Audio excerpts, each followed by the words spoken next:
మనము కోపపడమని, అబద్ధాలు ఆడమని, ధనాపేక్ష కలిగి ఉండమని మాటలు మాత్రమే చెప్పిన వారంగా ఉంటే మనం ఇంకా పూర్తిగా సిలువేయబల్లా.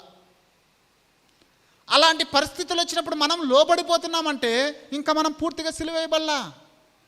నిన్ను రెచ్చగొట్టేటువంటి కోపాన్ని కలగజేసే మాటలు, పరిస్థితులు వచ్చినా నీలో ఇంకా ఆ సిలువేయబడని అనుభవం లేకపోతే నువ్వు తిరిగి మాట్లాడతావు, తిరిగి నువ్వు మాటలు ఎదిరిస్తావు, తిరిగి కొట్టడానికి నీ చెయ్యి లెగుస్తుంది, నీ శరీరము కంట్రోల్ అవ్వదు.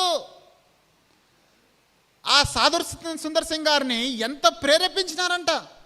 అయ్యా నా కళ్ళు నాయి కాదయ్యా, నా దేహము నాది కాదయ్యా అని చక్కని సువార్త చెప్పి వాళ్ళ మనోనేత్రాలు తెరిచారంట. తమ్ముడా, చెల్లి, నీ విలువైన జీవితం సరైన రీతిలో క్రీస్తుకు సిలువేసుకొని అప్పచెప్పుకున్నావా?